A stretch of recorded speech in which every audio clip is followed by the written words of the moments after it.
welcome. You're watching the Business Today show. I'm Chaiti Narula. Let's start off with the top news of the day. Stocks take a beating to the red. Benchmarks slump over 1%. Broader markets too slide. India's volatility index up nearly 7%. IT, media and metals lead losses on the Lal Street. The government is looking to raise as much as 2,720 crore rupees from a sale of part of its stake in IRCTC. Company stock falls more than 6% in the first day of the OFS. Money to be added to divestment proceeds. Big boost in India's efforts to get Nirav Modi extradited from the UK. British High Court denies him permission to appeal against his extradition order in the UK Supreme Court. Says the arrangements at Mumbai prison enough to prevent his suicide. Border scuffles, intense bilateral relations fail to deter trade ties between India and China. Despite Doklam and other border clashes, trade increases by 29% in the last 5 years. Burdened with thousands of crores of rupees in losses, EdTech giant Byju is looking at trimming its ad and marketing spend. Reports say the company is in talks to exit its sponsorship deal too with the BCCI. Hyundai is the latest to announce a price increase in its cars from January, blames the rising cost, joins Maruti, Tata, Kia, Renault and MG in announcing a price hike.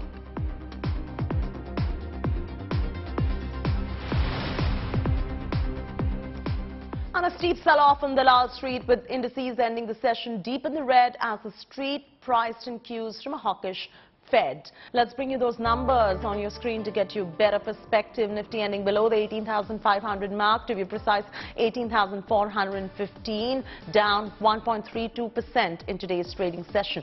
Sensex tanked nearly 900 basis points, to be precise 879 basis points, to close below the 62,000 mark.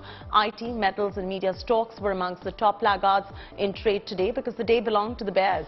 So let's start with the top losers on the Nifty today. On your screens right now, let's bring you Tech Mahindra, Titan, Infosys, Grasim, Eicher Motors, all down over 2% in today's intraday trading session. Meanwhile, we did see mild gains coming in on stocks like Britannia, Hero Motor, NTPC, SBI Life and Sun Pharma. With that, let's shift focus to an important conversation from earlier today. My colleague Sakshi Batra caught up with 361, formerly IIFL Wealth's Anu Jain, to understand the road ahead for the Indian markets. Here's a slice of that conversation. 900 points gone on the Sensex right here. We're seeing 18,400 on the Nifty right now, and it could be breached any second as we speak too. 259 points gone there. Can we see a sharper sell-off in all the global equities, US markets and in Indian markets because of this reaction from the Fed? Well, I think on the Dow you can see a 4 to 5% correction, which could be mirrored all over the world. And if we were also to mirror another 5%, that would bring us down to roughly about 17.5. I think it's a very fair correction. A lot of money is sitting on the side, and there's a lot of support around those levels. Anything beyond 5% seems to be, there has to be something coming up more, because the inflation trajectory is on the corrective side. So it isn't that inflation is still going up and, it's a scary thing. We are about 50% of the path, or maybe about 60-65% of the path to corrective goals have been kind of achieved. So I doubt it will be anything sharper than 5 to 6%. And I would basically be a buyer anything below 18,000. So looking ahead, do you think that these recessionary fears, the economic slowdown, a kind of an environment would be a bigger concern for us at any point? And is that something that we really need to track quite seriously? So US is a market or economy also where the Fed is pretty quick, and as soon as they see that the slowdown is hurting them, they can reverse and ease the policy very quickly. I think on a personal front, I'm more concerned about the way Europe reacts, and I think that is where the bigger pain points can be. At the same time, we have really not seen how the South American countries as well as the African countries deal with it. And we've usually seen that, problems in currency, problems in managing economic deficits, both on the domestic and the foreign side, is seen there as a problem. So while I think America may kind of, by the end of 23, get its act together, I think you will see probably problems emerge on the places where the balance sheet handling is much more weaker. So I would look out for those pockets, and since we are the exporters to a lot of those countries, I think those companies will have to be careful, because how demand impacts those countries, just like how we are looking right now at IT, that could be a hidden factor which we may have to worry about 6 months later. On the domestic side, we are getting mixed signals. Some sectors are doing very well, some are kind of not so well. But I think on the balance, I don't think India is a concern. Shares of the Indian Railway Catering and Tourism Corp, IRCTC, slumped more than 6% today, hitting their lowest level since September. The fall coincided with the first day of the share sale in the company. The government is now divesting 5% of its stake in IRCTC, for which the floor price was set at 680 rupees, significantly lower than Wednesday's close of 735 rupees. The first day saw the issue subscribed more than 3 times. The issue closes tomorrow. The U.S. Fed Reserve has gone slow on its earlier rapid pace of interest rate hikes, while also signaling that borrowing costs are now at record levels since 2007. The Federal Reserve Open Market Committee has raised its benchmark rate, but this time around by half a percentage point to 4.25 to 4.5% target range, the highest level in 15 years. Here's a detailed report. Today, the FOMC raised our policy interest rate by a half percentage point. We continue to anticipate that ongoing increases will be appropriate in order to attain a stance of monetary policy that is sufficiently restrictive to return inflation to 2% over time. The U.S. Federal Reserve has continued its battle against inflation by raising its benchmark interest rate hike to the highest level in 15 years. The FOMC voted to boost the overnight borrowing rate by half a percentage point, taking it to a targeted range of 4.25% and 4.5%. The increase broke a string of 4 straight 75 basis point hikes, the most aggressive policy stance since the 1980s. Fed Chair Jerome Powell said it was imperative to keep up the fight against inflation. The inflation data received so far for October and November show a welcome reduction in the monthly pace of price increases. But it will take substantially more evidence to give confidence that inflation is on a sustained downward path. Our overarching focus is using our tools to bring inflation back down to our 2% goal and to keep longer-term inflation expectations well anchored. The rate hike comes with the expectation that the global economy is inching towards stagnation in 2023. Officials received a boost with the U.S. inflation print for the month of November. Government data showed that consumer prices rose 7.1% in the year ending November, the lowest rate this year. Data from across the globe shows that inflation has started ebbing. For instance, prices in UK came in below expectations at a 10.7% in November. A cool-off in commodity prices helped ease pressures, even though high food and energy prices squashed households and businesses. A steep decline in inflation was seen in the Eurozone countries as well, from a record 10.6% in October to a 10% in last month. Inflation was seen easing for the first time in 17 months. The fall comes amid signs that global inflationary pressures are moderating, with significant declines in wholesale energy and food costs. Acknowledging the impact of tighter monetary policy, the Fed members have also gone ahead and cut their growth targets for 2023 by more than half to 0.5% from 1.2% previously. As the central bank lays the path for slowing the pace of rate hikes, investors maintain cautious stance around the risk of Fed having to slow down earlier than expected as the economies need to start absorbing the full impact of the rate hikes. From here on, it's a simple game of wait and watch. Bureau Report, Business Today TV. And here's a little something for stock market fanatics defying all global headwinds, including the monetary tightening in developed nations and pricing volatility. A particular Indonesian stock is bucking the trend.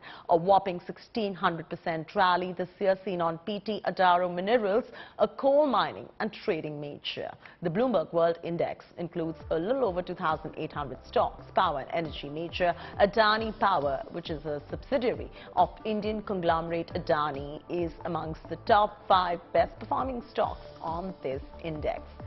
Shifting focus now to the laggards, Israeli tech giant Pagaya has witnessed 93% decline, taking up the top loser spot, followed by names like AppLovin and fintech company Affirm.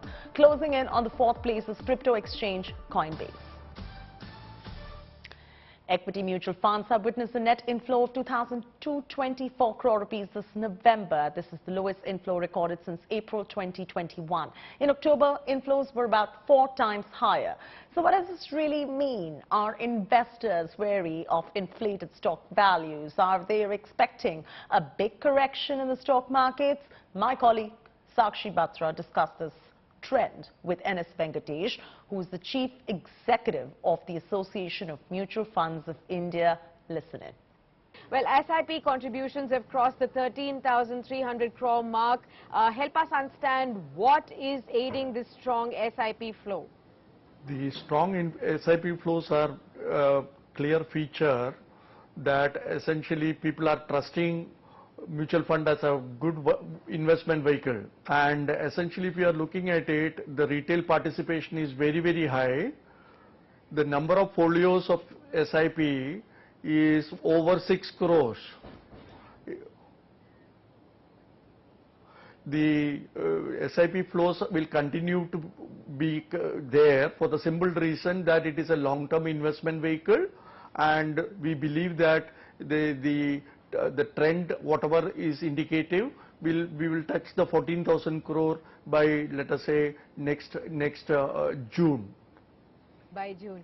Okay. Also help me understand what could be the impact of growth slowdown and also recession fears on the markets that we are looking at in the next year, and on the SIP flows. Are there any concerns of redemptions that we should be prepared for?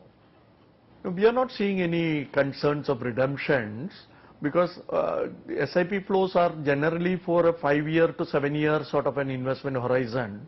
So whatever the market blips or whatever happens in the interim for 1 year, 2 years, I don't think that will put the SIP investor in taking a decision that he will discontinue the SIP. That is not happening. We are, on the contrary, we are seeing that people are remaining invested and continue to increase their investment through SIP. So that is what we are seeing. So we believe that even if let us say a small dip in the growth, recession is not a possibility in India because India is definitely one of the fastest growing countries globally, but maybe a small dip in the growth could affect the overall economic condition, but still I believe that the SIP flows will continue to grow. Okay. Also, sir, we've seen the equity mutual funds have actually witnessed an inflow of 2,224 crores in this month. October was around 9,200 crores. Why this sharp drop have we witnessed, and is that a concern going forward as well? Do you expect any further fall or then a bounce from these low levels going forward into the future months? The equity has come down for the simple reason that the markets have touched all-time highs. So when the market has touched all-time highs, people are trying to encash on their profits and use that money for the consumption, because the October, November, December and all is festival season. So people are using that money for consumption or for buying houses or cars, those sort of the thing. So I think that is where you are seeing the dip that has happened in the equity mutual fund inflows. But going ahead with the budget around the corner, so So we believe that the budget will be a very good budget for which will be proactive for growth. So if that growth is there in the budget, the focus is on growth in the budget, then we believe that essentially the equity markets will also rebound. And once the equity markets rebound, you will see more and more flows coming back into the equity mutual funds. Even as the mood in China towards India has soured further after the latest clashes, as you already know, that have been reported in Taiwan, there is very little impact of the heightened tensions on the trade relations between the two nations. If anything, the relations have only deepened in the past 2 years since Galawan. Here's a look. Indian and Chinese armies facing off against each other on the LAC in Arunachal Pradesh. Several injuries reported on both sides, reviving the tension last seen after the Galwan clashes in June 2020.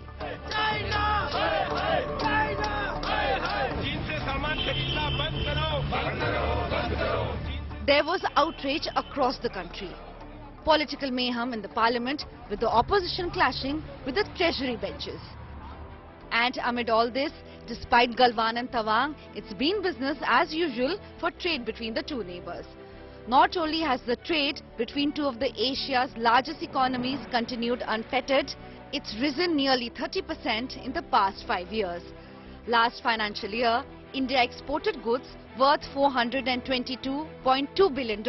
Of this, China's share was more than 5%.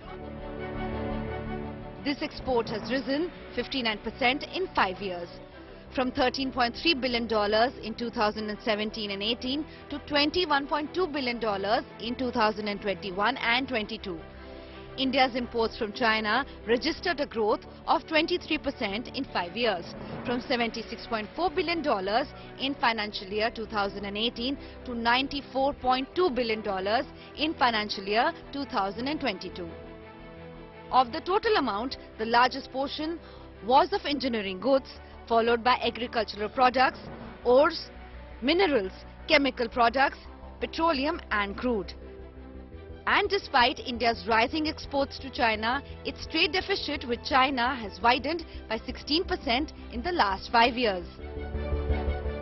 India's trade deficit reached $73 billion in financial year 2022, from $63 billion in financial year 2018, indicating that the rise in India's imports is outpacing its export growth. Meanwhile, there are some signs of the border tension spilling over to trade as well, with India cracking down on Chinese mobile manufacturers, accusing the global giants of tax evasion and money laundering. Bureau Report, Business Today Television.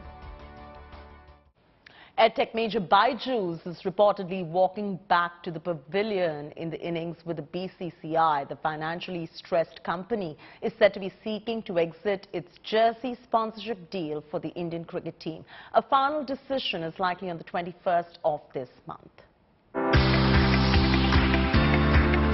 He is the corporate all-rounder, the man batting at the wicket at one of the world's largest EdTech companies, Byju's. For the past 15 years, Byju Ravindran has been captaining the company, scoring a whopping $22 billion valuation on the way. His company's international exposure is helped by the Byju's brand emblazoned on the jerseys of some of the most iconic present-day Indian cricketers. But the funding winter that is set in could mean that it is in the past. Reports say the company has told the BCCI that it wants to withdraw from the sponsorship deal, though it may continue as a sponsor till March 2023. Byju's, which has been wading through a financial morass, is said to be rationalizing its media and advertising spends. The company had raised $250 million from existing investors as recently as October. It is, however, under massive pressure, with creditors seeking premature part repayment of a $1.2 billion loan. The creditors claim that the company breached the agreement, including a September deadline for declaring its 2021-22 results.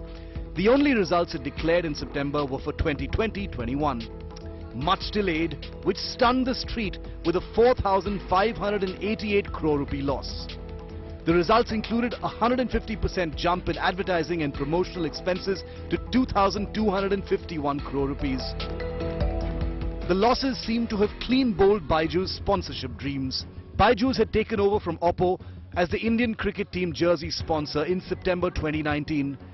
The deal with BCCI was for 18 months and Byju's had to pay 4.61 crore rupees for each bilateral game and 1.56 crore rupees for each ICC fixture. The deal expired in March 2022 and was renewed only in June for about $55 million, with Byju's reportedly agreeing to pay 10% more for each match. The big spending edtech company is also an official sponsor of International Cricket Council events and also kicked off its global dreams by becoming the official sponsor of the FIFA World Cup 2022. The company is said to have paid $30 to $40 million for the FIFA deal. Bureau Report, Business Today TV. So what does the exit of Byju's from the BCCI universe mean for India's cricketing world and even for the startups that are being impacted by the economic headwind? Here's Business Today TV's managing editor Siddharth Sarabi in conversation with India Today sports editor Vikrant Gupta and Business Today executive editor Krishna Gopalan. While the business of the deal is on one side, what does this news tell you in terms of BCCI's own troubles with jersey sponsorship? First we had a mobile phone company, now an education tech company. If this were to pan out, who do you guess will be the next sponsor of the jersey? Siddharth, hi. I think it is about Byju's more than cricket or the BCCI, because a similar thing happened with the IPL sponsor also 2 years ago when Oppo pulled out. In fact, they said that they wanted a suspension of 1 year, and the BCCI in the interim went to another sponsor who paid them money. And once Oppo opted out of the IPL, they got more money than the original Oppo deal from Tata's. The TV rights, it was 16,500 crore rupees for the 5-year term for the IPL, and the last year when they renegotiated, it went for 50,000 crore rupees, which means that even though Byju's will be out, there would be a new player in the market. And for all you know, the BCCI could actually get more from the new sponsor than what they were getting from Byju's. But I think it's about Byju's. People are surprised now as to if the financials of that company weren't good enough. Why did they invest so much in cricket? In cricket, they've been investing for years now. So it is understandable that the mileage they wanted to get, they must have from cricket. But they also signed up Lionel Messi, paid him a hefty amount just recently before the FIFA World Cup. And that was something the investors must have also talked about, because if you go to invest in football, in Messi, and pay him much more than you would have paid the BCCI, and if the company is bleeding, I mean, that doesn't make sense. That's a very good point, Vikrant. I just want to follow up that point on with your own views on the value of cricket sponsorships in India. You've tracked this for years and you've seen, like you very correctly pointed out, that valuations have kept going up. Does it ever concern you with regard to BCCI's own approach towards sponsorship? For them, is it just the money that matters, or also the brand and what it represents? Well, when the Oppo thing was happening, obviously it was Oppo who approached the BCCI for a 1-year suspension, and the BCCI let them go because that was also a period when the Indo-Chinese relations were really bad. And if you remember, Siddharth, there was this chorus in India where people said, oh, let us not buy Chinese products. And Oppo, of course, was into the phone market, and they thought India was a huge market. But if the sentiment was against China and against Oppo, it made no sense. The BCCI would definitely want money. They would also want a big brand, so as to say, notionally, because that helps. And, you know, again, anybody who can afford the BCCI jersey or the Indian team's jersey would be a big sponsor, would be a big brand. What has been happening recently is when they signed up with Tata's as the IPL sponsor, they stressed on the fact that Tata's was an Indian company, not Oppo. Oppo was a Chinese company and Tata's was an Indian company. So they may actually see amongst the ones who bid for the jersey. I don't think it will be a problem for the BCCI because in terms of the cricketing money, the jersey money is peanuts now. Like I said, if they get 10,000 crore rupees a year just from the IPL rights and the Indian TV rights, the Indian domestic and the India international cricket rights are also up for grabs, it means that the Indian jersey is not the biggest pie for them. It is just one slice. And as I see, maybe the money will go up. Maybe the ratio will go up. Absolutely. That's a very good point. Krishna, come in on that because what Vikrant has done is provided us the cricketing perspective. You have followed the business of cricket and entertainment very, very closely. What's your sense? Which way would the toss go with a new sponsor for the Indian jersey? Very clear about this. Getting a new sponsor, to my mind, is almost going to be a walk in the park. I mean, look at the trend. They had handset manufacturers, it's EdTech. So one really has to look for the new unicorn on the block. Vikrant is absolutely right when he speaks of the China sentiment, but if you remove that particular part of the business, you're still spoiled for choice. And for someone to cut a check, let's say for, if I remember right, Oppo paid about, I think close to 2,000 crores the first time around. And if you look at it, it was actually a little over 1,000 crores, I'm sorry. And if you compare that to how much they might have to pay today, it would translate to perhaps about 150 to 200 million dollars at best.